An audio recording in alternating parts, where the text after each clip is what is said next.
বড়ই তাজ্জব, অতীব সত্য। অপ্রিয় সত্য হলেও আমাকে বলতে হচ্ছে প্রসঙ্গক্রমে। পাশ্চাত্য শিক্ষায় শিক্ষিত আধুনিক চিকিৎসকগণ অর্থাৎ ডাক্তার বাবুগণ শিক্ষা পদ্ধতির, চিকিৎসা পদ্ধতির সেই পদ্ধতি অবলম্বন করেন। সাধারণ রোগী যখন ডাক্তার বাবুদের কাছে যান, তখন ডাক্তার বাবুরা সেই রোগীর শারীরিক মানসিক অবস্থার যাবতীয় বৃত্তান্ত শোনেন। অর্থাৎ রোগীকে নিজে মুখে সমস্ত কিছু বলতে হয়। তারপর ডাক্তার বাবু ওই রোগীর মল মূত্র প্রস্রাব রক্ত পরীক্ষা থেকে শুরু করে সিটি স্ক্যান, এমআরআই, আল্ট্রাসাউন্ড, আরো কত না পরীক্ষা নিরীক্ষা করার পরে একটা সিদ্ধান্তে এসে হাজির হন এই রোগীর এই রোগ গ্রাস করেছে, এই রোগে রোগী গ্রাসিত হয়েছে।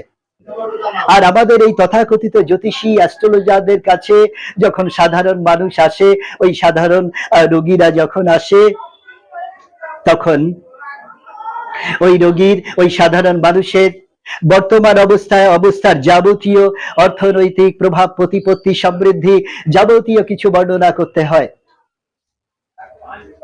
এবং আগামী ভবিষ্যতে তার অর্থনৈতিক সমৃদ্ধি, পারিবারিক অবস্থা সুদৃঢ়তা এবং তার সন্তান সন্ততির প্রভাব প্রতিপত্তি যাবতীয় কিছু পেঁয়াজের খোসা ছাড়িয়ে ছাড়িয়ে বলতে হয়। এবং অতীত জীবনের বহু ঘটনাবলীর বর্ণনা যদি তেমনটা করে যদি বলতে না পারেন তাহলে, এবং বর্তমানের অবস্থার যদি যাবতীয় ঘটনাবলীর যাবতীয় প্রশ্ন কৌতূহলের যদি সঠিক সদুত্তর না দিতে পারেন, তাহলে জ্যোতিষ শাস্ত্র কলঙ্কিত শাস্ত্রে রূপান্তরিত হয় তাদের কাছে। আর জ্যোতিষীরা প্রতারক, ধান্দাবাজ, কত না লাঞ্ছনার শিকারে আগ্রাসী হতে হয়। জ্যোতিষীকে জাদুকর বলে মনে করেন। জাদুকর, বড়ই তাজ্জব। জ্যোতিষ শাস্ত্র হলো জ্যোতির্শাস্ত্র।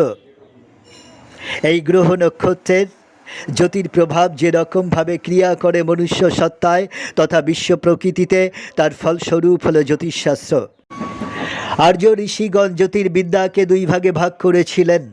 প্রথমাংশে আছে শুধু গ্রহ নক্ষত্রের গতি, অবস্থান ইত্যাদির কথা, এর ইংরেজি নাম অ্যাস্ট্রোনমি। দ্বিতীয় অংশে আলোচিত হয়েছে গ্রহ নক্ষত্রাদির গতি, অবস্থান এবং জীবজগতের উপরে তার প্রভাব এবং ফল, ইংরেজিতে যাকে বলা হয় অ্যাস্ট্রোলজি। বিশ্ব প্রকৃতির গ্রহ নক্ষত্রের ক্রিয়া কর্মকাণ্ড আমাদের পৃথিবীর এই মনুষ্য জাতির উপরে অনেক বড় রকমের প্রভাব পড়ে। তার জ্বলন্ত উদাহরণ একাদশী পূর্ণিমা বা অমাবস্যা তিথিতে বাত রোগীদের দেহের বাত বৃদ্ধি হওয়া, হাঁপানি রোগীর হাঁপানি রোগ অনেক বেড়ে যাওয়া।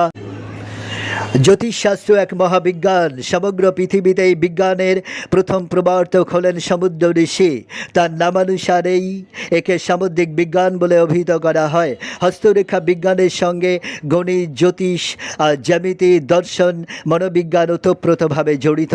মস্তিষ্কের যাবতীয় কর্মকাণ্ড হাতের চেটোতে প্রকাশিত হয়। হাতের সঙ্গে মস্তিষ্কের গভীর সম্পর্ক। মস্তিষ্কের স্রাব কেন্দ্রের প্রায় সমস্ত নাড়ির সংযোগ রয়েছে এই হাতে।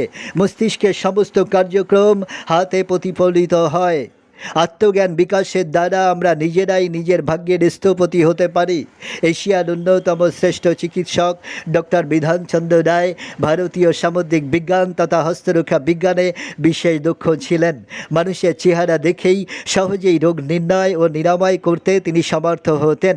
কেবল বন্ধুদের বিদ্রূপের ভয়ে ব্যাপারটা আত্মপ্রকাশ করতেন না। তেমনি এশিয়া মহাদেশের অন্যতম হোমিওপ্যাথিক চিকিৎসক উলুবেড়িয়ার হাসান সাহেব, হাসান ডাক্তার, সারা জীবন ব্যাপী মানুষের হাতের পায়ের নখ দেখে, চেহারা দেখে রোগ নির্ণয় করে দাওয়াই দিতে।